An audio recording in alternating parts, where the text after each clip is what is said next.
folks, and welcome to the Richest Men in Town podcast. I'm Mike Freeman, and together with my good friend Tyler Gould, we invite you along on our quest to learn how to be the richest men in town. The show title comes from the line at the end of the classic Christmas movie, It's a Wonderful Life.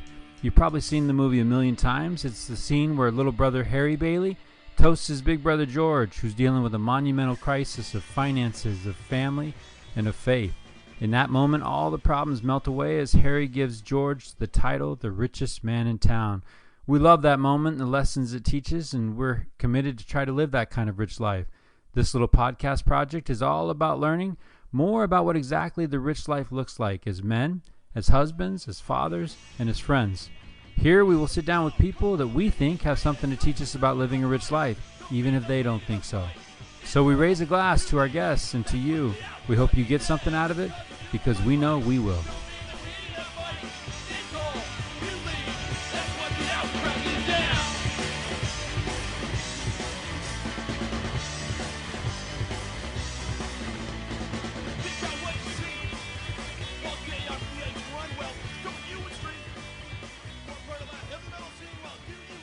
All right, Tyler, this episode of The Richest Men in Town, this train just keeps on rolling, man. I'm having a great time with this, but this one is special.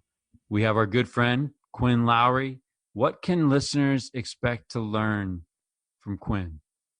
I mean, Quinn is as steady as they come. And one of the things I've always admired about Quinn is kind of his stick-to-itiveness. You know, he gets his eye on something and he's going to do it.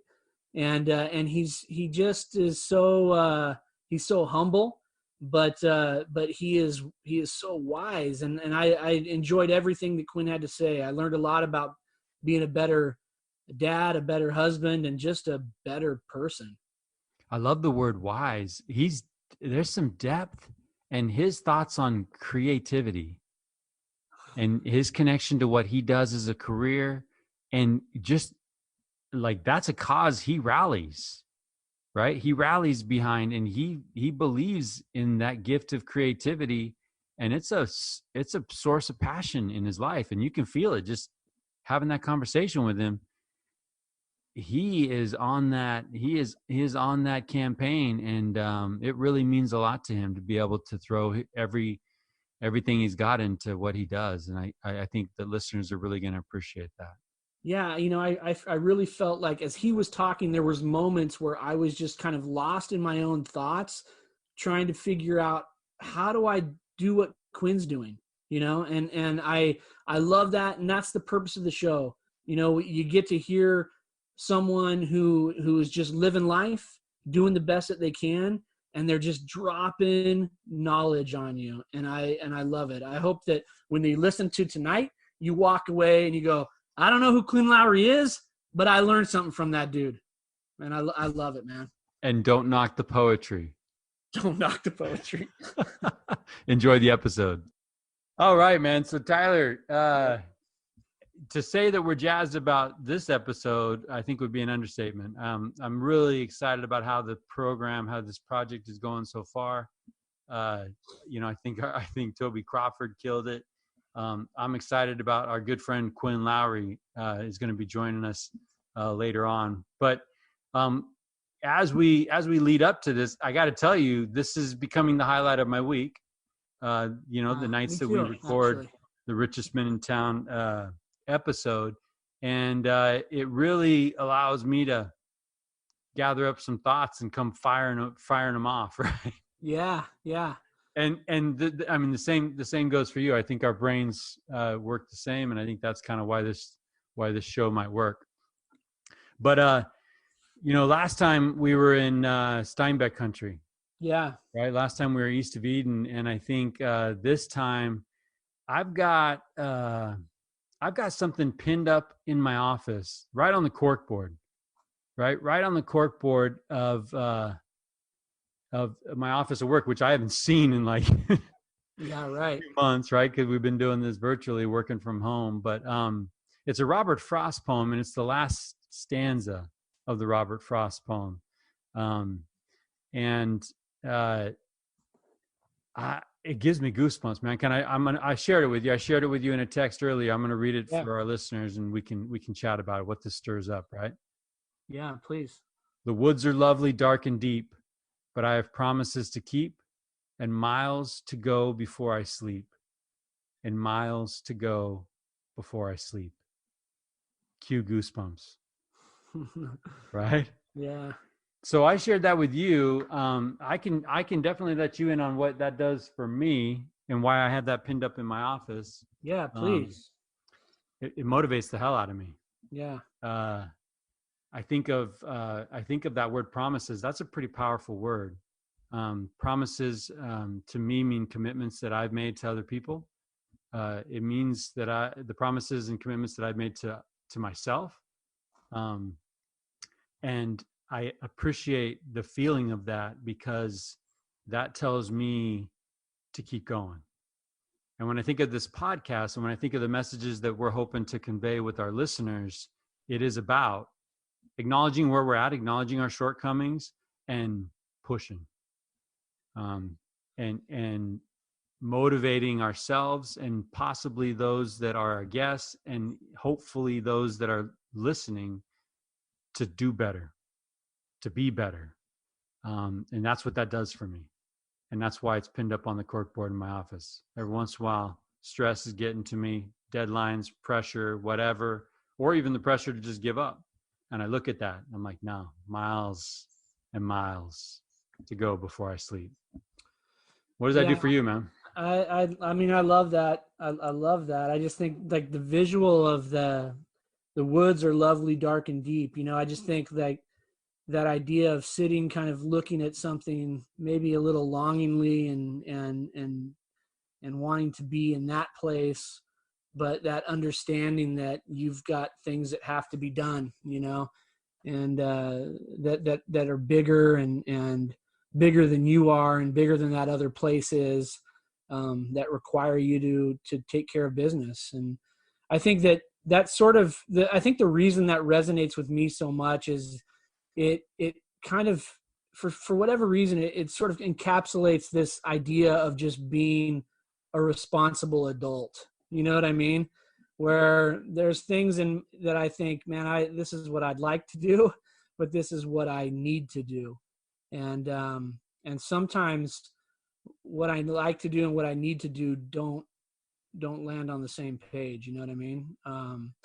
And so I love that. I think it's important for us to kind of remember that, you know, we have promises to keep and miles to go before we sleep. And I think that as we, you know, for me, I think I can't help but think of my own family when I read that too. And just think about, you know, the commitments that I have to them. You know, I mean, it's funny when we were first married, when Ricky and I were first married, and we were both working, you know, crappy jobs and going to school, and we thought we were broke, man. We were like, oh man, we were so broke. And then like every weekend we just went out and partied, like, you know, we'd do whatever the heck we want. We had nothing but disposable income. That was the reality of it, you know. Now we both have good jobs and we make a gob of money, and I think I'm more broke now because I look at these other people that I've brought into the world that I have responsibilities to, you know?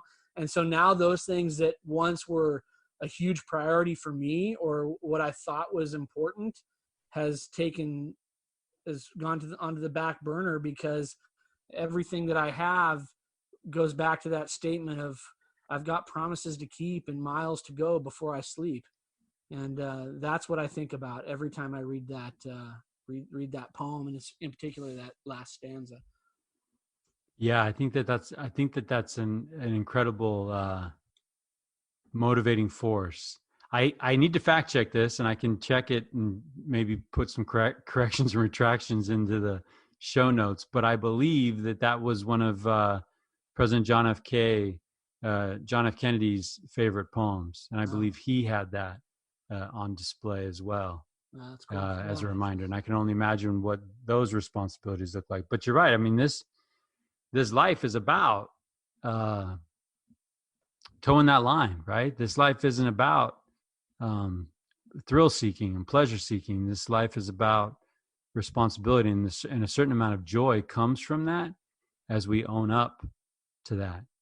I think that idea of like finding, you know, I had had a plaque on my wall in the bishop's office that just find joy in the journey, right? And I just think that's the ultimate challenge. I mean, no matter where we are in life, there's always something dangling out there that looks shinier and better, and it doesn't matter. I mean, you make X amount of dollars doing whatever your career is, you're going to spend to that maximum level because you're trying to capture something else. And I just think that's the challenge, trying to find happiness where you sit and not looking across the room going, man, that chair over there looks way more comfortable. You know what I mean? Oh, don't even get me into comparing. Well, let's pick that up. So Quinn Lowry, welcome. Hey, how's it going, guys? Good, man. Welcome to the Richest Men in Town. We are so excited to have you here, but first we got some unfinished business. We've been chatting. I want you to know this is not I respect and admire good poetry. I am by no means a poetry geek. I've dabbled in it, right? But I am sharing out with Toby one particular verse in a stanza that actually is pretty powerful to me. So I'm going to share it with you, and then we can continue to catch some thoughts. The poem. Let's give respect to the poet, right? So it is Robert Frost, and the poem is called "Stopping by Woods on a Snowy Evening," right? But I like the last stanza, and it says, "The woods are lovely, dark and deep, but I have promises to keep, and miles to go before I sleep, and miles to go before I sleep." Quinn, I don't know what it is about that, but that gives me goosebumps. And in some quiet times, every once in a while, when I'm maybe struggling or I'm reflecting on how I'm doing in my life, those words come to mind. Yeah. Miles to go before I sleep. Like we're not done. And I got to be honest with you, man, it's not a very sexy thought. I got to be, right? Because miles to go before I sleep, to me, conjures up this image of almost like enduring to the end. You know what I mean? It's that grind that has to happen. So that marathon, right? Yeah. You're on mile 3. It's definitely that recognition of, hey, we're not there yet. We got to keep going. Yeah. And that gets us into some of the responsibility, right? And to me, that promises, that's a powerful word. So welcome to the Richest Men in Town. We'll get into you, and we'll get into like your story. I need to tell you that one of the reasons why you're here on this show is because I see you as a promise keeper. Maybe it's true, maybe it's not. Maybe we're way off. We'll see, I guess. When I think of the word promises, I think of myself and some of the promises that I'm struggling with, right? Some of the commitments, some of the things that, we step into this position of father, of husband, of, I don't know if we say provider. Do we say provider in 2020? That seems a little weird because, my wife is also a provider. Your wife is bringing home the bacon, to be honest with you. But I do think, I think that every once in a while, I need to get my bell rung a little bit, and I need to do better. And so I want to reach out to people and bring them into this forum for that specific purpose. So that's one of the many reasons why you are here, right? So Quinn, as you just jump into a conversation and you hear us talking about poetry, what are you thinking right now? Jill Silverstein's about the extent of the poetry I'm familiar with. Don't knock that where the sidewalk ends. It's a great book, right? That's a great book, man. That's classic. We'll put that up on the Richest Men in Town bookshelf. Right? Yeah. Where the sidewalk ends. Classic. Well, let me throw this at you real quick, Quinn, because this is, and Mike, I guess I'll throw it at you too, Mike, but whatever, if we're talking poetry. So a few years ago, in some meetings at church that I was in, I have this theory, right? And here's my theory. I'm going to break it down for you. My theory is that I need to have as many good people around me as I possibly can. and help as many people as I possibly can, because I know at some point in my life I'm going to be in need of help from someone else, right? Mm-hmm. And so selfishly, here it is. This is the crux of everything. I want to help people because I know I'm going to need it. And somebody shared with me, I was explaining this to someone a few years back, and they shared with me this poem. And I don't know who the author is, so I'm sorry, but here it goes. Right? We'll research it. All right. It says, I met a stranger in the night whose lamp had ceased to shine. I paused and let him light his lamp from mine. A tempest sprang up later on and shook the world about. And when the wind was gone, my lamp was out. But back came to me the stranger. His lamp was glowing fine. He held the precious flame and lighted mine. And to me, that is what this podcast is about, is maybe lighting someone else's lamp, maybe that's listening, but honestly, to have my lamp lit, and Mike talked, I would echo some of Mike's sentiments about having you here with us tonight, because I'm an admirer of Quinn Lowry, and I appreciate who you are and everything that you've accomplished, and I appreciate the journey that you've been on to accomplish it, and when I think of you, I mean, I just think of someone who can grind it out and make it work, and that's a big deal, man. That is a big deal. There's a lot of people, myself included, who have good things coming and they bail out before it gets because it gets too hard, And so I have had my lamp lit on many occasions by both you and Mike. And so I'm just glad you're here, man. I'm excited that you're part of this. Well, I'd say that goes both ways. I mean, I definitely, I hear you guys talking about how, it's so important to surround yourself with good people. And it truly is important because, we can't do this on our own, right? We're constantly falling short, and, I think we need the encouragement from others around us that we got to keep going. We got to keep pushing on. So it goes both ways. Well, Quinn, I appreciate that. And I want to echo that. And I want to say, I can think of some occasions where, I don't know if the flame was completely out, but the flame was flickering, and my association with you, helped me get that light back. And you're right, we can't do this alone. And if we don't have that light, we are in trouble. And so you don't know when somebody you help might come around and help you. Before we totally leave that, the woods are lovely, dark and deep, I want to share this backstory. I don't want to go Paul Harvey, right, with the rest of the story. Just for the record, no one listening is going to know who Paul Harvey is. But well, three of us will. But... Oh, all right. Okay. Three of us, we got it. Okay, rest in peace, Paul Harvey. We'll throw in some information on who he is. He's a legend. But check this out. Doing some research on that poem, there's an inclination that Robert Frost was writing from a personal experience that he had. Imagine a devastating winter. He's in New Hampshire and he's in the market and he's trying to make a living for his family, and he doesn't have what it takes financially, and Christmas is coming. He's left the marketplace, put in a day, right? I think of that account in the New Testament, right? He's fished all day and caught nothing. He's toiled and he's frustrated and he feels like a failure as that provider, as the husband, as the father, and he's going home to family and he doesn't have what he would like to provide for them.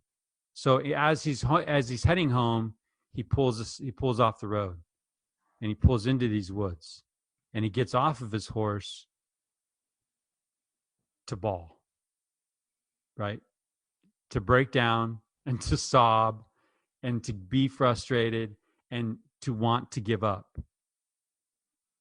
And the harness on the horse jingles a bell, and that gets him out of this stupor, and he realizes he's got miles and miles to go, right? He's got promises to keep and miles to go. So in that context, boys, can you relate to that? Have you ever had a moment like that as a husband, Absolutely. as a dad? Yeah. Often, I think. Right? Often. I think it gets me thinking of this trap, right? called enough. Yeah. Actually, it's the hamster wheel, right? Because you're trying to chase this target called enough, and you never get there, right? If you're chasing dollars and you're trying to make enough money, anybody ever been to that place where they have enough? Well, you know what, Mike, it makes me think about too is that, it's hard because, especially, I don't know, I mean, maybe this is a modern era issue, right? I mean, you're working. Have you ever seen that movie Cinderella Man? Oh, you ever seen that? Right. We need a show on that one. Yeah. Drop that in the notes. Great movie.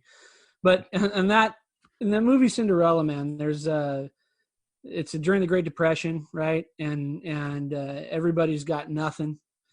And the main character is a boxer, and he's lost everything, and he's down to nothing. And his former manager comes to see him, and he pulls up, and he's wearing this beautiful suit, and he's in this nice car, and he talks to him, and he drives away, and the wife sees it, and she's just angry, and she goes to his house, and she pounds on his door, which is in this high-rise apartment building in New York City, where people are coming in and out, dressed great, looking great. And he eventually lets her in, and she comes in, and all they have is this little table with 2 chairs and a tea set. And that's all they've got. They've sold everything they had to survive. And she looks at him and says, Joe, I had no idea. And he says, you got to keep up appearances. And I think sometimes, I feel like I get caught up in that sometimes. I look across the room and I see these other people that are killing it. And in my mind, I'm like, dude, I am working 100 times harder than that guy. You know what I mean?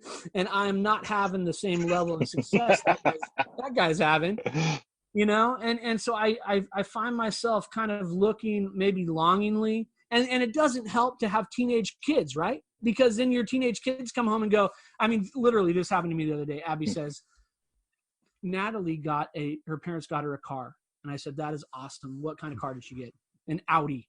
And I'm like, well, I hate to be a buzzkill right out of the gate. I don't foresee an Audi in your future. You know what I mean? And part of me, but maybe they can buy me one. Yeah. The sad part about that is when she says an Audi, for a split second, I think, how do I get my daughter an Audi? You know what I mean? Because I don't want to disappoint, for one.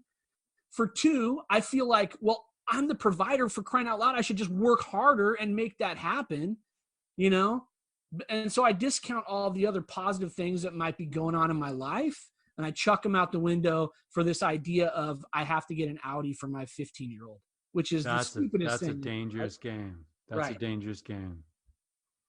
So anyway, that's my thought. So when's her birthday, dude? When you get in the... I got it. Get a nice big bow. Big. It comes in a big package. But can you guys relate to that at all? Oh, absolutely. You see people that, and I do think that, some of this comes easier to some people. I mean, we all have our lots in life, right? Yeah. So some things are more difficult for other people. Some challenges, I might have that somebody else doesn't have, but sometimes, you're looking at the financial side of things, some people do have it easier, and some people kill themselves too. But, yeah. you know, it is a struggle, you know, and I think social media in itself doesn't help. You know, our kids spend so much time sitting on, you know, I can't say they're on Facebook because that would show that I'm totally uncool. So they're on that's the Paul Harvey of social media, by the way. Yeah, exactly. So they're on, you know, whatever social media platform it is, Snapchat or whatever, and they're seeing all this stuff that their friends are doing. And of course, what their friends are showing is always like the most amazing things in the world. You don't see the crap that people are going through on social media. So they're judging their worst stuff against the best stuff that they're seeing from everybody else. Gosh, yeah. Heck and yeah. so it really makes it a struggle for kids, you know, let alone us adults. I mean, it's a struggle for us too, but.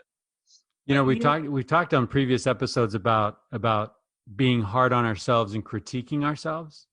And we've talked about ourselves, you know, we are our own worst critic. And I think that is a dangerous thing. But this comparison thing is equally as dangerous because we are comparing ourselves at our worst and they're at their best. Yeah, there's a quote that my wife has put on the mirror of my kid's bathroom, and I wish I could remember who said it, but it says comparison is the thief of joy. I got it. Teddy Roosevelt. Is that where it comes from? Yeah. And I think it was quoted in a women's conference by Joy Evans. I think. Comparison is the thief of joy. Yeah. So Quinn, let me ask you this then. I mean, because here's the question, right? That we're all going to try to, at least one of the many questions we're going to try to figure out tonight. If we don't solve the world's problems tonight, then we've failed something. Then the whole podcast is a failure. Yeah, I don't care about the world's. Hey, I don't care about the world's problems. I care about my problems. That's right. Quinn, I need you to solve my problems. Gotcha. You can come back tomorrow night and work on Tyler's. Okay. Here's the question: if we know that, right? The three of us sitting here, we recognize that fact. That comparison is the thief of joy. So how do we ourselves combat that? And then how do we effectively let our children be armed with that same knowledge where it's actually meaningful? Because I think now when I tell them that, they roll their eyes and go, Dad's a slacker, he's broke. You know what I mean? Yeah, Dad with his quotes. Yeah, here we go again. I don't want a quote, I want a $20 bill. That's right. But you know what I mean? So, hey, Dad, you can take that quote and shove it. I want an Audi. Yeah, exactly. Yeah. Man, it is super hard because,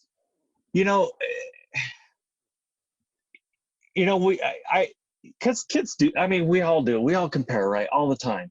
But it is especially harder, I think, on kids because their brains aren't fully developed. They're still working those types of things out. Right. And and whoever they're surrounding themselves with, generally is probably going to be somebody in a similar socioeconomic class or maybe even higher. Right. And yet it's easy to look at their friends, but maybe not as easy to look at, some of the kids, that my teenagers are going to school with, there's kids on, that are on welfare, or even some kids that are on the streets, the families are on the streets, but they don't really look to that. They always are looking to the comparison with their own friends. So, can I throw in there too, really quick? Please, I think that comparison might be the thief of joy, but can we agree here and now that there are constructive ways to use comparison? For sure. I do think that there's two sides to that coin, right? I have people in my life that I'm comparing myself to because they're showing me the way. Yeah. Right? And I'm like looking at them and they're like 10 steps ahead. And so I'm thinking, okay, where are they at? Where am I at? Because right, they're admirable. Yeah. They're doing it the right way. And B, they're heading in a direction towards a destination that I want for me and for my family.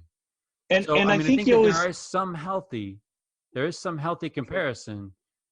And I think we just have to be aware. One of the things that I that I admire about you, Quinn, is part of this whole comparison thing and avoiding that is knowing who you are. And I get, when I'm with you, Quinn Lowry knows who he is. And I don't see you playing that game, caught up in that game of like trying to be somebody that you're not. Right. And I mean, we can, Tyler and I know you pretty well. We've been friends for a long time, and we can cite some experiences where you own it. Right. Maybe you can remember. My mind is shot. So, hey, talk to me about comic books, Quinn. No. Yes, let's go there. I will acknowledge I am a nerd. Okay. Okay. But you bring up a good point about let's use comic books as an example though, because first of all, I love the fact that you love comic books, for one. I think I love that. But I would say this, like, at what there has to come a point, right, in your life where you start to feel like I am okay with who I am. Mm-hmm. Right? Yes. And so when does that moment come, Quinn? Let me ask you that question. That's really interesting. I would say there's a couple key times in my life where things changed. When I was in high school, I was super, super shy, and very, very insecure. And, trying to make friends was always a struggle, and I went all the way up through my junior year, always just super, super self-conscious about things. And then my senior year, it just so happened that, I completely changed what it was that I was doing in high school. I stopped trying to kind of please other people or trying to fit into whatever. And I just started going after the things that I wanted to go after. Can I stop you really quick, though? Can I stop you, though? Yeah. Can you point to something that made that happen? Yeah. Well, so there's a couple things. I was in this musical group in high school, and my junior year I was in it, and then my senior year I actually got cut from it. And I think I was the first person ever cut from this group. So that shows you how awesome I was, right? But, the whole reason why I was in it was like, I didn't really know what to do in high school. My older brother had been in it. And so I was like, okay, I'll try that, right? Yeah. But me getting cut from that group was probably one of the best things that ever happened to me. Because it brought me back to focus on what it was that I really wanted to get in life. I was fortunate from an early age that I always knew, well, starting from 9th grade, I knew what profession I wanted to go into. And so that experience helped me refocus and just go after things that would help get me into the career that I'm in now. And so that was one of the big things that happened for me. And from that moment on, I had decided I'm trying to be a little bit more true to myself. And then I had probably, one of the things that helped me, being a member of the Church of Jesus Christ of Latter-day Saints, and having served a 2-year mission, was that you had to go out and you had to talk to people. And at first that's petrifying, and even more so when you have to learn a language that you're totally unfamiliar with, and be able to talk to people. But it helped me gain confidence as I could speak to people in a different language. And then, another thing that had occurred to me, that had occurred in my life was, I had a friend that she just told me one day, she said, Quinn, you're a really sweet and nice guy. Uh-oh. But, yeah, right, here comes the but. I've had these words said to me. and Mike, this is somebody that you know. And she said, but you need to, you need to stand up.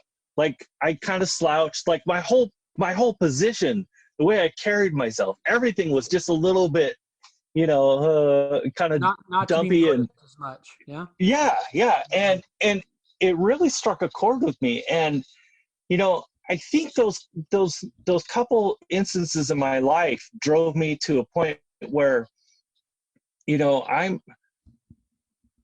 pretty much will say what I think with people. Most of the time, I'm not too afraid of that, and quite honestly, I think I hope in my employment, I think my boss appreciates that I'm just willing to, I'm not going to sit there and just be quiet and let everybody else run the conversations. I try and, give my input as much as possible. And that happens whether it's in my career or in my church service or whatever. I try to be true to what my thoughts are. I try not to be, too brutally honest to where I'm insulting people, but I do want to say what I think is on my mind and be able to convey that information. And people can take that for what it's worth.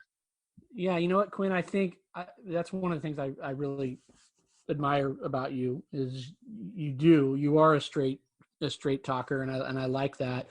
And it's interesting though, as you're talking about these experiences, right? The getting cut from the musical group, having that girl tell you that you need to stand up, going on a 2-year mission and learning a different language. To me, like the common thread through all of that is hard situations that force you to out of your comfort zone, right? Mm-hmm. And it's funny because as you're saying this, I'm sort of realizing this, right? As you're talking, I'm sort of realizing that, yeah, how do we become cool with who we are, and how do we accept who we are? Well, we have to stretch, right? And find out who we are first of all.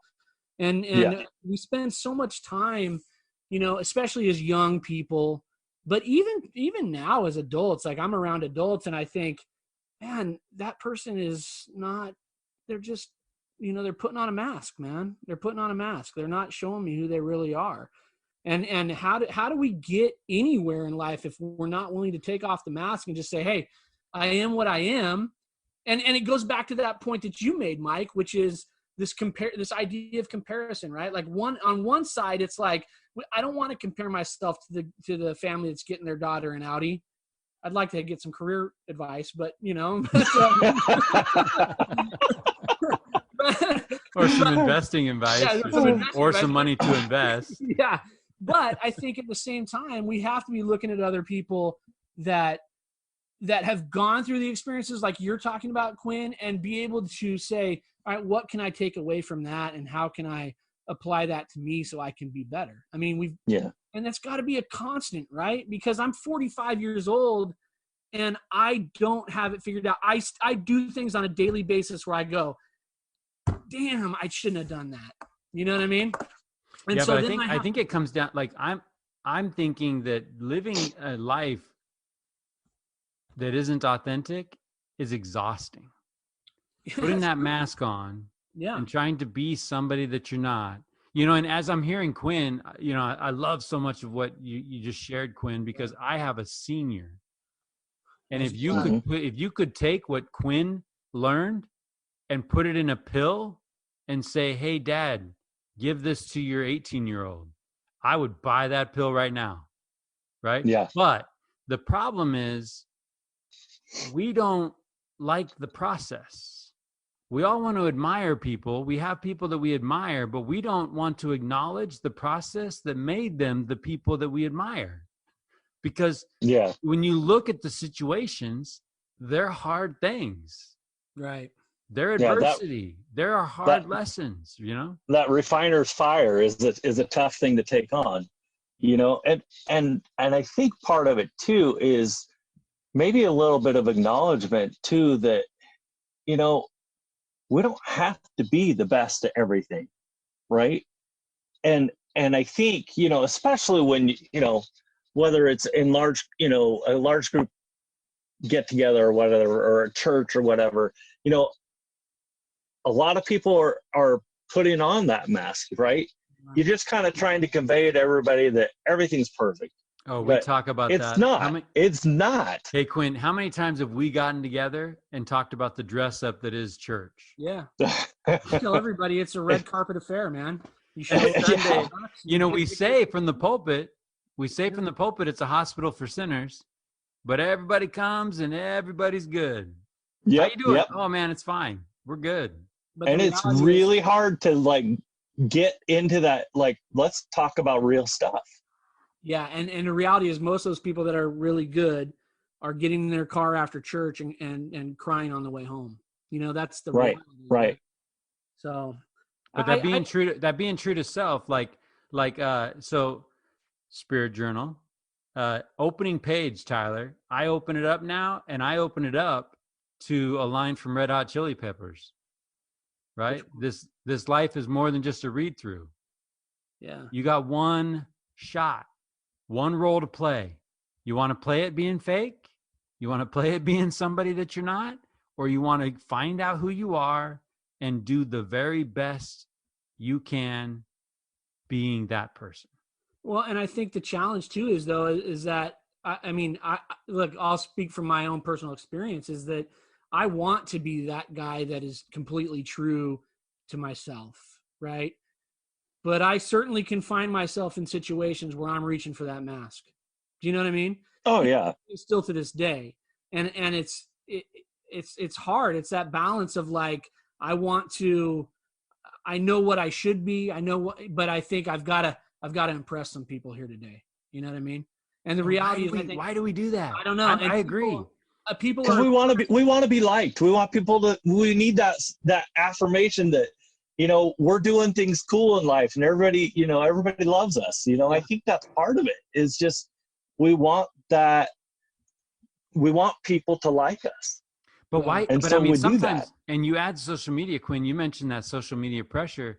There are, there's that saying of living for the gram, and we got a problem with that. There are people that go to places, and it's not about the restaurant, or it's not about the friends they're with. It's about being there so they can say they were there, right? Totally. And I think I think that that's a sickness. That's a problem. I think it's quite honestly going to be one of the biggest challenges of our kids' generation. Yeah, I totally agree. Let me give a little bit of humor to this social media thing. Saturday, I went to the beach with my kids. Okay, and we went down to Coronado. We walked on the beach and we're taking pictures of each other and whatever, and Abigail, my 15-year-old, is there, and she's got her phone, and she said, "Let me take a picture real quick." And she's taken the picture, and then she says, "Okay, I'm going to get this back in 3 days." And I said, "What are you talking about?" And she said, "Oh, it's an app that it's like a disposable camera." I'm dead freaking serious, dude. What? They take the picture, wind it up like it's a disposable camera on your iPhone, snap the picture. 3 days later, it shows up to you. You're living my nightmare. That's how I live. How many pictures I have with my eyes closed, for crying out loud? Have you ever walked with your daughter downtown somewhere and she stops and says, "Hey, Dad, that's a really good wall. Can I take a picture really quick?" Like, they look for backdrop, right? But my daughter is constantly taking selfies like, I'll look over at her on the couch and she's like, Oh yeah. I don't know what's happening, man. And it's not just daughters. Yeah, you're right. I have a son that does the same thing. It's like, what are you doing in that camera? Like, the faces that you're making and the poses that you're making. What is this? I agree, and I'm sorry to take us off the. Sorry. Hey, can we get back to our guest, Tyler, please? Sorry. Hey, Quinn. Let's just back up really quick. I love how you shared that you knew early on what you wanted to do. Mm-hmm. Can you answer the question, what do you do, and why did you know that that's what you wanted to do? What do you get out of the career you've chosen? So I'm an architect. And, that decision came to me, like I said, pretty early on. I'd taken drafting classes in high school, and that's kind of where it started. But even before that, I always loved design. Before high school, I was going to be a car designer. I was always drawing cars. I just loved to draw cars. And then after, once I hit high school, my freshman year, end of the year project was we got to design a cabin, and I was hooked from there on out. And I knew that's what I had to do. And I feel really fortunate because, I don't think a lot of people know early on what they're going to do with their lives. For me, this profession, weirdly enough, it almost partially feels like a calling in life. Like this is just what God wanted me to do. I don't know why. It just has felt that way. Has it been challenged along the way? Oh yeah, absolutely. Has that belief been challenged? Have you had doubts? Have you had obstacles? Yeah, roadblocks? There's definitely been some roadblocks along the way. There was a moment there where I almost left the profession. Dealing, most of that was dealing with a coworker that was just ridiculous, and really difficult to deal with. And, but really, the steps along the way, I guess what really comes down to is this idea of creating something. I love the idea of creating, trying to figure things out. And it comes down to a lot of things in my life. It's not, even when I'm not doing architecture as a profession, I'm often doing it on the side at home, not necessarily just for extra money, but it's kind of become my hobby in a way.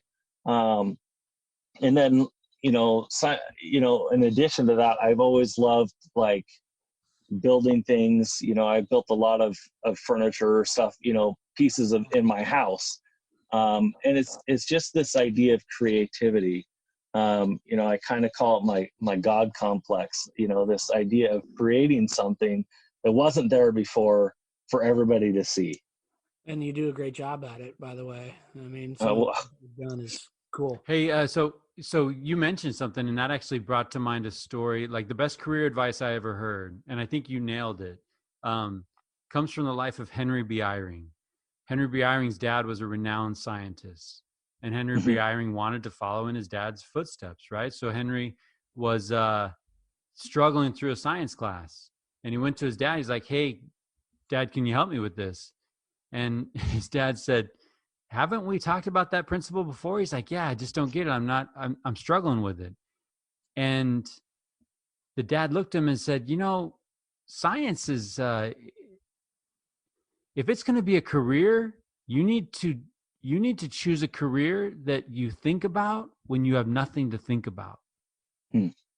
Make that your career. Make that your calling in life." And so it's interesting when you talk about doing architecture when you don't have to do architecture, right? And thinking about design and creativity.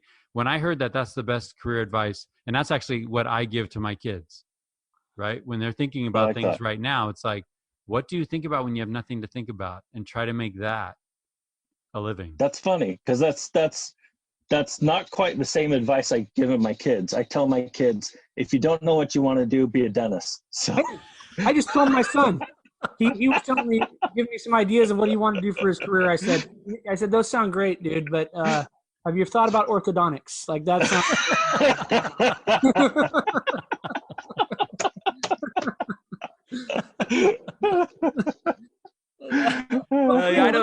I can't say I would. I don't know anybody who sits around thinking about teeth. But I would say your advice is probably a little bit better than mine. Yeah. Mine was solely based on his ability to buy his kid an Audi at some point. Yeah, exactly.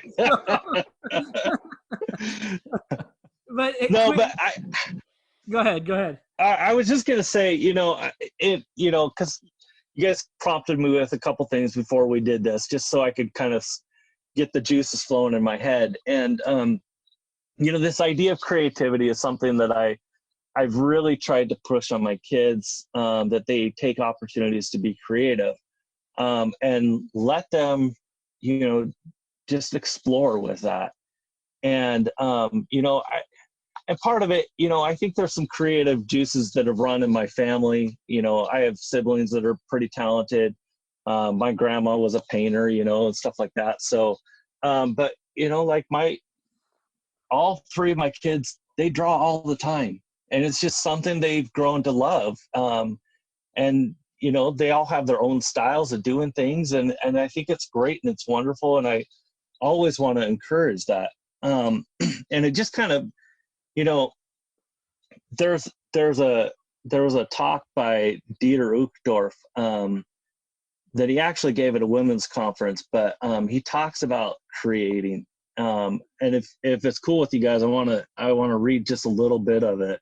Yeah. It says, "The desire to create is one of the deepest yearnings of the human soul. No matter our talents, education, backgrounds, or abilities, we each have an inherent wish to create something that did not exist before. Everyone can create. You don't need money, position, or influence in order to create something of substance or beauty. Creation brings deep satisfaction and fulfillment. We develop ourselves and others when we take unorganized matter into our own hands and mold it into something of beauty." And I just think, it's just that idea of that sense of fulfillment of once you've created something, you can recognize your influence on the world. And, it's going to be minor or whatever, but it's just that you can create something. Everybody's been given this gift of being able to do that. So. Okay. I got to stop you here. I got to stop you here because this is where we highlight. You've been invited as a guest to the Richest Men in Town podcast. I don't know how that made you feel, right? Invited, but I will tell you right now, you're speaking a language, and I'm admiring the heck out of that because I don't speak that language, right? Okay, at least let me just walk you through this. On this planet Earth, there is one structure standing that I built. And it is a pergola. It is maybe a 4x8 structure that every time I drive by, I feel immense joy and pride in this pergola, right? But you've built hospitals, brother. Right? You've built buildings that will stand the test of time, and I don't even know what that must feel like, right? I do know this. There are two kinds of people in the world. There are builders and there are murmurers. And I try to surround myself with builders. And I do know that there's spiritual and there's physical building, and I get that. And creativity looks different, and it can run the spectrum. But I admire what that must feel like, the sense of pride that you must feel in collaborating and working in project. Tyler, I don't know if there's anything you've built physically standing on the earth today, right? I built a raised garden bed for my wife on Mother's Day. So that's awesome. That's awesome. That's about all I got. All right. So I think that Quinn, I love what you're saying, but I just want to elevate what you're saying because you're saying it like it's common Joe stuff, and it's not. And can I jump in on that, Mike? Because I like that. There's a couple things that you said, Quinn, that I like, and one is just that this idea of you knew what you wanted to do and you got to where you wanted to do it, but you recognize all of the roadblocks and the hardships that kind of existed. And I mean, there's so much to be said about just being able to grind through and get to the end goal. I mean, that's one of the many things I admire about you, Quinn, is that you've done that.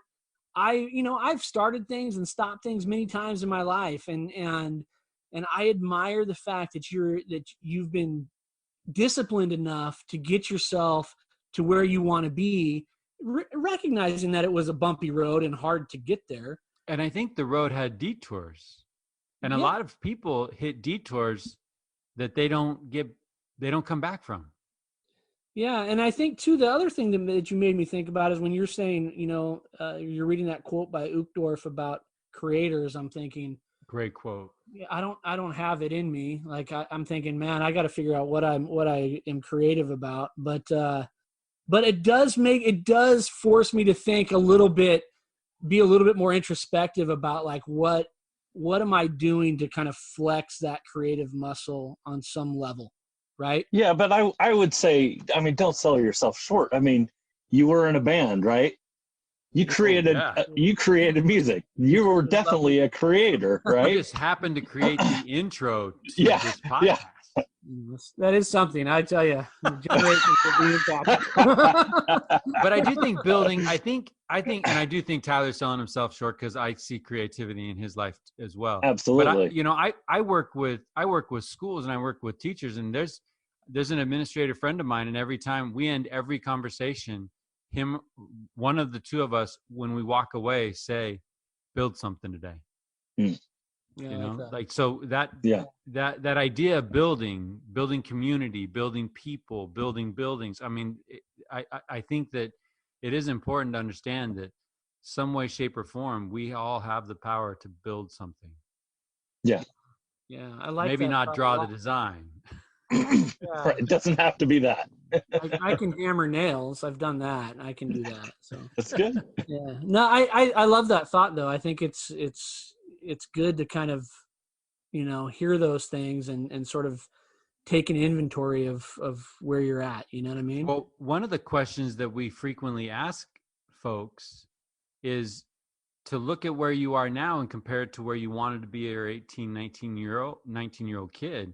And Quinn, you're in kind of rare territory where you're doing it. So I guess I would just pivot that question, right? Is it everything you thought it would be? Or how is it different? Because absolutely, you wanted to do it, and now you're doing it. It's not everything I expected it to be. So, it's definitely different.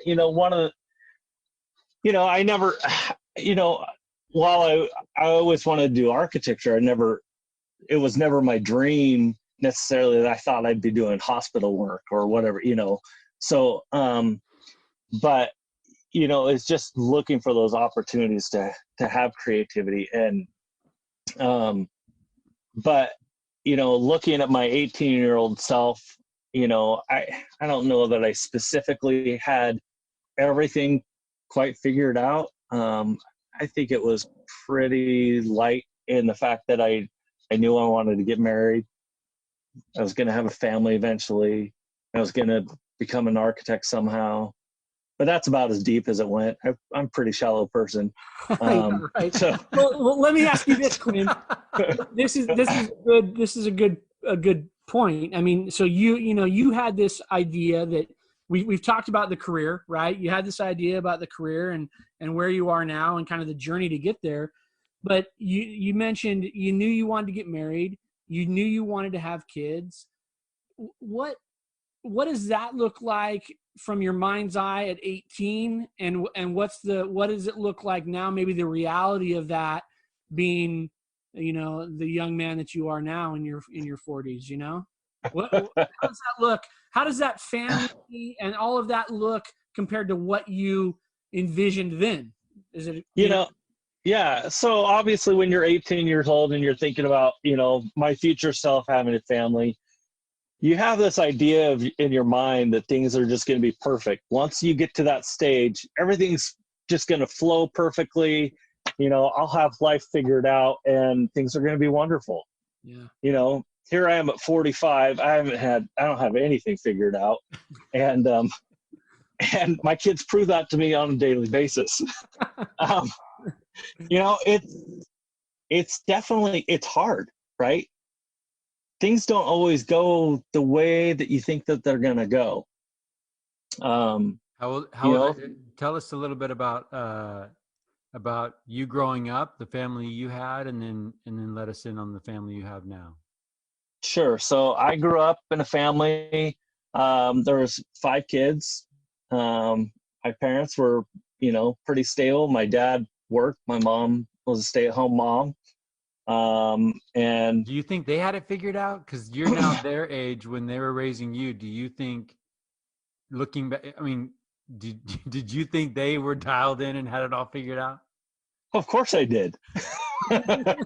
Right.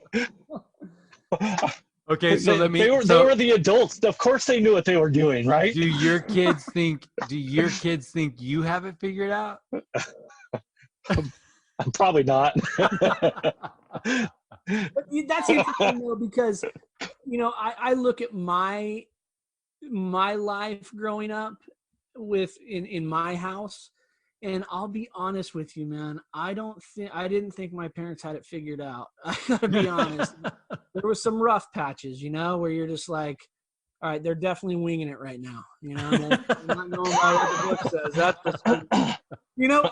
and so, but I think for me that's been, that's a positive now, because I can look back on it and go, there's certainly some things that I didn't want to have recreated in my own family life, Yeah. But there were things that I did want to recreate as well. So I will, and that's the interesting thing is you can look at situations, whether they're a good situation or a bad situation, and you can learn from it. Yeah. You can say that's not how I'm going to do it. Right. Or that's definitely how I'm going to model after that and try to do it that way. Yeah. You're never forced to follow the footsteps or to, you have that choice. Right. And you can everybody can recognize the things that are working and not working and try and make those corrections in their own life. Yeah. We're not destined. We're not destined to repeat what we witnessed in the past. Right. We have choices to be made. But you mentioned that you had, you'd felt like your parents kind of had it figured out. And I know I've known your dad, not as long as you have, but my experience with your dad is, I'd be worried. He's an amazing guy who's got some stuff figured out. And you made the comment that, I probably don't have it as dialed in as they did, or at least your kids don't believe that. So what do you think is the difference there? And how has that influenced how you raise your family? Man, that's a tough one, Tyler. I would say, my dad is always somebody who, like, he definitely follows through with everything that he sets out to do. He's a very, very type A personality. I mean, he's an accountant, so, you kind of have to be that way, right? So everything's very regimented in the way that he does it. And so there's never a question in his mind if he's going to do something. He's just going to do it. And I might challenge that a little bit more, which is probably to my detriment. My brain doesn't work at that same type of level. Being kind of more on the more creative side, I'm a little less organized in my brain in the way that I think. Sure. And so, my kids probably see that flaw in me often. And that I'm probably not as good as I'd like to be about following through with everything that I would like to. Getting into good habits all the time. It's always a bit of a challenge. Yeah. If you could pick the victory with your kids, what's been the success that you see that you could pick out and say, this is what I'm super proud of with my own kids? And if you could adjust something, what would that be? So I would say, kind of going back to, I do love the fact that my kids try to be creative. They're not necessarily afraid of anything. I mean, my daughter, one day she was watching on YouTube, some girl that was big into ventriloquy. Now, we had to kind of hope that she wasn't going to go too deeply into this, right? But she decided she wanted to learn how to do this, right? I love it. In order to do this, she's like, well, first of all, I got to make myself a puppet. And it wasn't just like a sock puppet. she went full on all out and made this puppet that looked phenomenal. That's And like, just, she wasn't afraid to do that. And I think that's one of the things that's been great is I think my kids are not afraid to try certain things. And I'm really happy about that. So I think that would be a positive for my kids, is that they really don't fear trying to work in that creative realm. You know, I think what I hope my kids learn is, you know, I always tell them, I just want you to be a productive member of society. Like, I just want you, you know, to be a producer, not just a consumer of things, right? Yeah, like, right. You need to be able to benefit others by what you're doing in life. Yeah. And, you know, part of that is just taking the initiative to do things. You know, and I hope that they gain from me, you know, one of my approaches in life is that I always take things on like, if I don't do it, nobody else is gonna. And I don't know if that's a good way to approach things, but I kind of want them to learn that. Because I always have this fear of, if I don't do it, then it's not ever going to get done. Nobody's going to take care of it, you know, and that, you know, whether I'm at work or whether I'm at home, I feel like that a lot. And I hope that they see that, taking the initiative to do something. What are they teaching you, Quinn? Patience. So you're talking about them teaching. You're talking about you teaching them and modeling. What are you learning? Because I think it does come up from time to time where we have these conversations as dads, and we have so much admiration for this upcoming generation, and they at sometimes become teachers to us. Yeah. Right? Well, and I think a big part of that, what they're teaching me, is how individual they are, how different every child of our Heavenly Father is on this earth. That everybody comes with different gifts and everybody comes with different challenges. And we kind of have to accept and nurture and love those people for those gifts and for those challenges that they have, and help them through that. And certainly that's been one thing I am trying to do better at. My wife is way better at it, is just trying to nurture those things and help them feel accepted and loved at all times, despite whatever the situations are that they're in. Just so you know, it's an established truth in this program that our wives are better at everything than we are. Without my wife, it would be the poorest men in town, right? I'm just a schmuck, you know. Yeah, right. You mentioned the word fear, and I think that leads to a powerful question. As men, sometimes there's this stereotype that we are fearless, and that we are all knowing and we are ready for everything, and it's not true. And I think part of that authentic self is acknowledging that we have fears. So Quinn, what are you afraid of? You know, my fears, well, aside from kind of the more morbid fears in life, like losing a child or my spouse or, you know, whatever. But, you know, I guess my fears come down to just failure. Whether I'm going to fail my family, I'm going to fail my wife, you know, whether I'm going to fail in my profession. I think that's where my biggest fears are, is just wrapped around the idea of failure and trying to not have that happen. So how do you use that as a motivator and not a crushing influence in your life? Well, Right, at times it is. Because I think that's a common fear, but I know people that has crushed. They don't Yeah. try. Yeah. Yeah. I think you just have to. I mean, you can't just not. You have to move forward. You know, and even if there's failure, that doesn't mean we can't learn from those failures. You know, every failure leads to more potential for success, I think.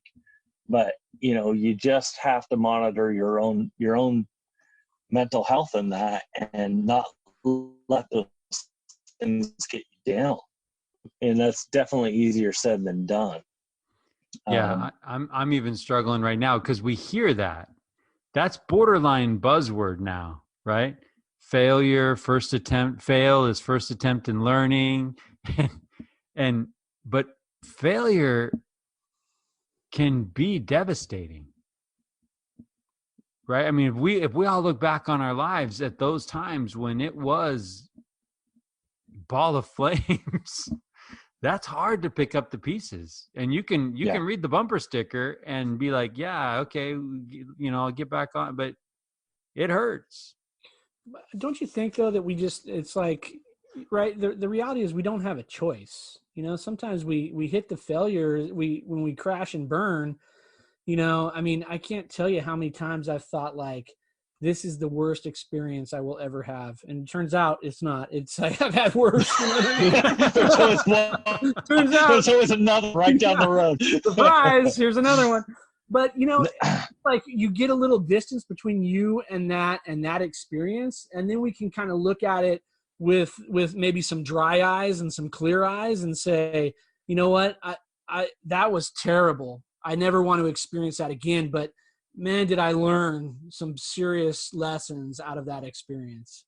Well, and not only do you learn for yourself, but I think it makes you way more compassionate for others that are going through hard times as well. Yeah. So can I just, you said something that triggered something on that answer of what you're afraid of in that failure.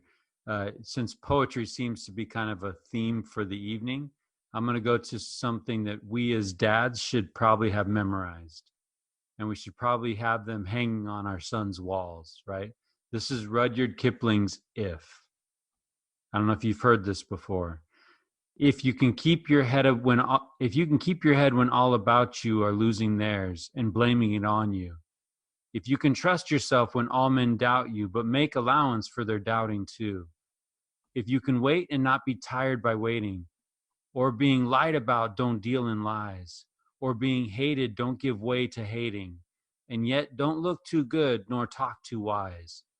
If you can dream and not make dreams your master, if you can think and not make thoughts your aim, if you can meet with triumph and disaster and treat those impostors just the same, if you can bear to hear the truth you've spoken, twisted by knaves to make a trap for fools, or watch the things you gave your life to broken and stoop down and build them up with worn out tools.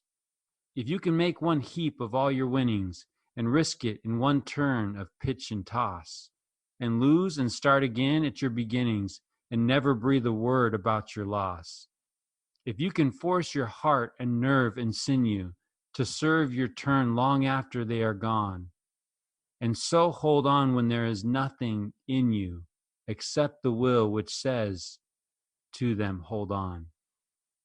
If you can talk with crowds and keep your virtue, or walk with kings nor lose the common touch, if neither foes nor loving friends can hurt you, if all men count with you but none too much, if you can fill the unforgiving minute with 60 seconds worth of distance run, yours is the earth and everything that's in it, and which is more, you'll be a man, my son.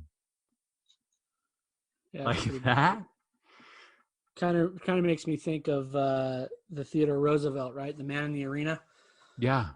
Yeah, but I can't think of a power. You know, he does an amazing job of wrapping up everything that we want our kids to know. This refers to dads raising sons, but we have, you know, we've got daughters. But isn't and to that teach the challenge, them, right? To teach them to when life deals you loss, to pick up the broken pieces and do it again. Yeah. And I think, Mike, and, I feel like, one of the themes that we talk a lot about on this show is this idea of vulnerability, Yeah. And I think that as dads, and this is something my dad never did, right? He was always like, buck up, right? Buck up, pick yourself up, dust yourself off, and get back in there. And that's a great lesson. And sometimes, though, I think that lesson is that we can say, hey, what you're going through right now, I've been through that same thing, right? And here's let him in, right? Let him in on our mistakes. Like, come in. Here's where I was. Here's how I felt. Here's how I dealt with it. And maybe I didn't deal with it right, but now I can tell you from where I'm at now. If I would do it over again, here's how I would have done it. And you can take that and use that as a tool in your tool belt. Oh, that's so much more powerful than preaching to them. Right. Well, and sometimes too, it's not even that. Sometimes it's just listening to them. Yeah, 100%. Yeah. I wish I could be better at that, of just the listening without providing a solution for them. I think that's part of, the male nature is we hear a problem and we instantly want to solve the problem. Sometimes the problem's not really there to be solved at that moment. Maybe it's for them to work through, but they just need you to be there with them. I love that.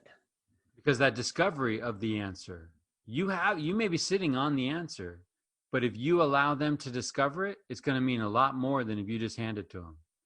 Because if you just hand it to them, they'll be back with the next problem. Like, Dad, what you got for me? And, and they're expecting it to be handed to them again. Where if you walk them through it and they sit in it for a little bit and they discover it for themselves, they'll have it forever. Yeah. Or they think he's not listening to me. He just wants to tell me what to do, but he's not listening to me. Yeah. That's a great point. I mean, how many times are we listening and formulating our answer in the middle of their sentence, right? I'm doing it all the time. Yeah, yeah. And that's certainly something I need to do much better. And it's been interesting because I've been watching my wife do this, like actively doing that, listening and just trying to be more compassionate and just absorbing what the kids are telling her, rather than jumping in and trying to tell them what they need to do. Mm-hmm. I love that, man. So, Quinn, can you share something that you've learned? You're sitting there as a 45-year-old man and you hold a truth. You know it to be true, and you know it because you learned it the hard way. Can you think of something specific that you know because you learned it the hard way? I would just say that life doesn't always go the way that you expect it to, but that's okay. And learning how to be okay when it doesn't go the way you want it to, the way that you're hoping it to. That is sometimes a hard thing to, I'm still trying to learn that myself, I guess. When you have expectations and it just doesn't turn out the way that you wanted it to go, that it's okay. And we just gotta, accept those losses, accept those difficult things, accept those things that don't go right, and just make the best that we can out of those situations. And certainly, I guess one of those truths that comes out of that is, we're talking how we can't do this all on our own. I would certainly say I wouldn't be anything that I am without my wife. And to me, that is the greatest blessing I have in my life, is having a wonderful woman beside me who loves me despite the many flaws that I have. And so I'm just eternally grateful for that. Yeah, you're certainly preaching to the converted on that point, for sure. I think that we can all we all feel the same way about that. It's interesting though that you say that. I think maybe that's one of the secrets to life, right? Is just I think we started this show, as a matter of fact, talking about finding joy in the journey. That's one of the things that Mike and I were talking about, I think, before you popped in. And boy, that's a hard thing, to walk through the mud and the grime and the dirt and fall down and get hurt and still be able to find joy while you're going through that. And I agree with you 100%, Quinn. If you figure that out, let me know so I can figure that out, because I want to. I'll text it to you. No more than 140 characters, please. Yeah. It makes me think of one of the greatest movies ever, Tombstone. That is a good movie. Tombstone. Doc Holliday's dying, right? Wyatt Earp comes and visits his friend, and Doc teaches Wyatt that there's no such thing as normal life. There's just life, Wyatt. And you got to live it. And I think that expectation that we're all walking around trying to chase this thing, and we're missing the very game, right? Because we're chasing something. Yeah. And we get one go. I have an 18-year-old daughter, and she's graduating, and so that senior message in the yearbook, right? What do you say?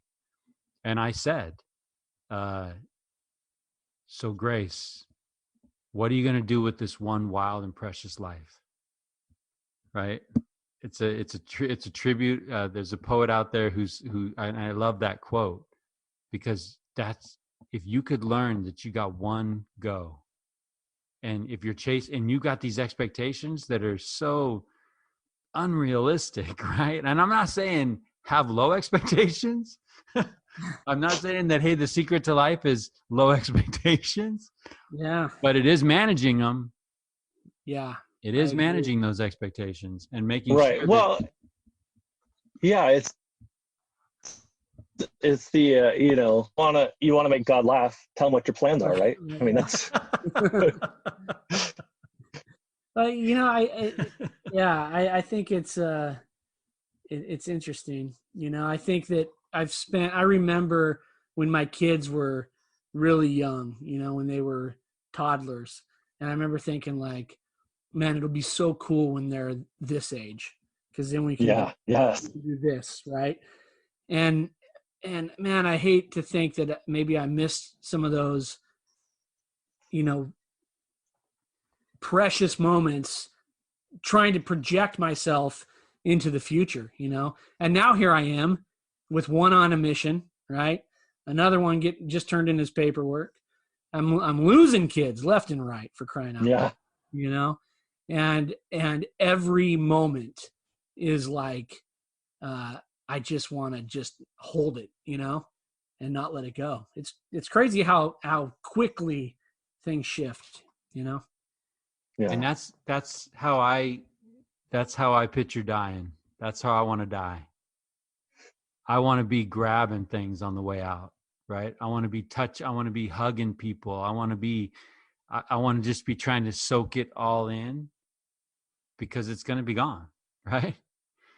And I think that it's becoming very real. Like, we're actually having conversations now where, no, Grace, why don't you hang out here at home? Because, we'll go out to dinner or something, because, like, our window's closing. For sure. Mm-hmm. You're going to be off doing something, and we're going to wish we took it more advantage. And and she wants to hang out with her friends. So she's like, well, can I just hang out with my friends? Like, yeah. No. So there's some give and take there, for sure. Yeah. I've been playing a lot more basketball with my 18-year-old son, and I'll tell you this much: my 45-year-old knees are doing awesome, I bet. They're not loving it, but it's good. Hey, Quinn, you mentioned faith. You mentioned you're a member of the Church of Jesus Christ of Latter-day Saints, as we are as well, and that is at the core of a lot of who you are and what you're about. How do you keep that faith in 2020 these days? And It's an interesting question. I actually posed a question to my siblings about this too, because the Lowry clan in general has had some struggles over the last year. A lot of health problems amongst my siblings, and just things that don't seem to be going right. And I asked them that question as well. It's a tough thing, to keep your faith at all times. Sometimes we can let things get us down. But there are a few instances in my life that I can't deny, that are kind of anchors, I guess, for the lack of better words, for me in helping me maintain that faith. Few experiences that I had on my mission where I really felt like, I am a child of my Heavenly Father, and He knows me and He loves me and has given me some witnesses to that faith that I can't turn away from. I can't. Certainly, our experiences in life, I think they tend to be a little bit cyclical or whatever. We tend to go up and down with our faith and our beliefs and our testimonies. But as we hold on to those things that have kind of fortified our faith and not forget those moments, then I think that helps bring us through. Yeah. And that remembrance, in my brain is sometimes hard. I can't remember what I did yesterday for the matter. So, right. But there's just certain things that are just burned into my soul at this point that I don't want to let go of. And so those things help me through. And then, there's, obviously there's good talks that you can listen to that help you through hard times. There's a great talk about Joseph Smith and his time in Carthage jail. It's super powerful, and I wish I could remember the name of that talk offhand. My brother, when I posed that question to my family, one of my brothers sent me that talk, and it's awesome. And if I could remember what it is called, and that would be great. But I guess keeping in mind, as we go through our struggles in our faith, that, it's not expected that we're going to be perfect all the time. And so I think our Heavenly Father understands that we might go through struggles of our faith. For sure. But, it's part of the plan, right? I think that's part of the package we signed up for. Yeah. Yeah, absolutely. I mean, if we didn't have any trials of our faith, then what would be the point, right? We're here to be tested. I firmly believe that. I firmly believe that I am a child of my Heavenly Father, and that He loves me, and He does recognize that what my challenges are in life. He recognizes that sometimes and I've had choices. But He's also given me a way to make corrections in my life and to kind of, get back on the road,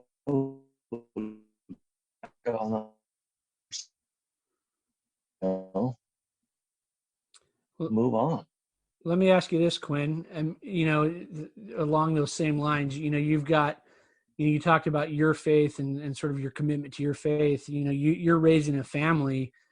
I mean, talk about that, raising a family that are committed to being faithful as well. Yeah, and that's that's always a challenge too, because I mean, we have moments with our kids where they're, I feel like they're following it, they understand it, and then there's moments where they throw me a curveball and I'm just like, right, wow, I didn't see that coming at all. Right. Yeah. You know, I one of the things I firmly believe is that, you know, we can receive testimony to things on our own. We can pray about things and God can give us answers. God can let us know through the Holy Ghost whether something is true or not. And that's kind of the biggest thing I try and teach my kids is, if you're unsure about it, go ask your Heavenly Father. Like that. Yeah. You know, because I can preach all I want, but I can't force them to have a testimony. That's something they have to gain on their own. You know, I can certainly try and be a good example, and we can teach the things that we believe in. But really, it's going to come down to them needing to find out on their own whether they believe it or not. Yeah, I love that. You know, it's interesting, Quinn. I mean, here's check this out. We've been talking for about an hour and a half almost together, and honestly, I mean, I feel like this has been awesome for me. I just feel like I could do this all night to be. And that's why it's so easy. That's why this show's so easy. Grab a fancy microphone, press record, and then call a friend in. Like, it's been fantastic. Dude. I've loved every moment of it, and honestly, I hope that we keep these conversations going beyond the show. You know, just sitting here on the richest men in town. I hope that we make this a habit of being together and having these conversations. You know, I think we should. I'd love to. Yeah, let's make that happen. It's got to happen, man. You know, we can talk about all these things, right? And we can talk them up, and we can say, hey, it's important that we surround ourselves, and but life sometimes gets in our way. But let's make sure that we keep that rolling. But here's where we go, Quinn. I mean, at the end of the day, right? This show is the richest men in town. And we wanted you on here for a lot of reasons. One, because we admire who you are, and there's things that I wish I had in my life that I know you have, and but we consider you to be one of the richest men that we know.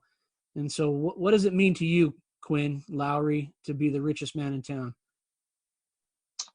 I think for me, it is an acknowledgement of the blessings that I have in my life.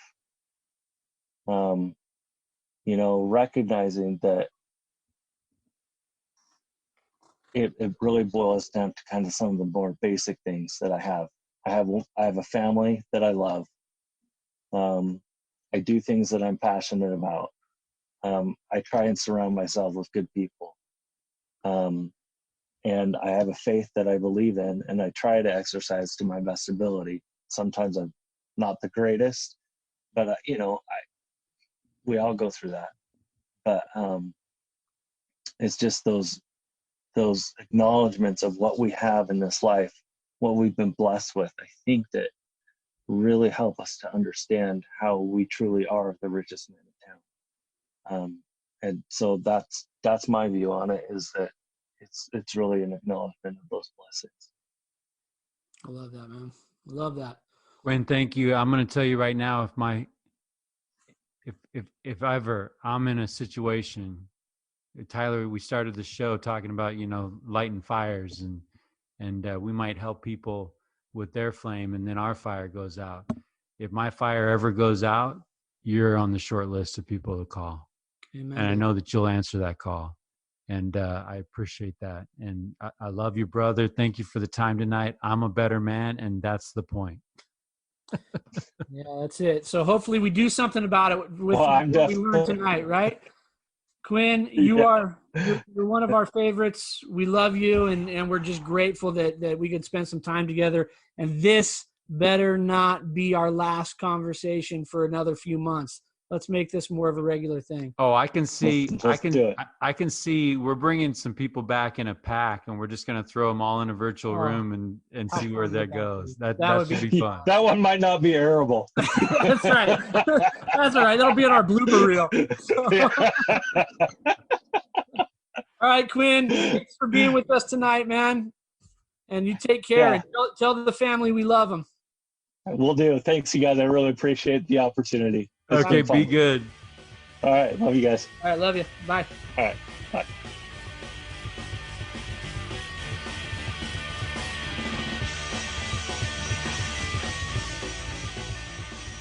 Good idea, Ernie. A toast to my big brother George, the richest man in town.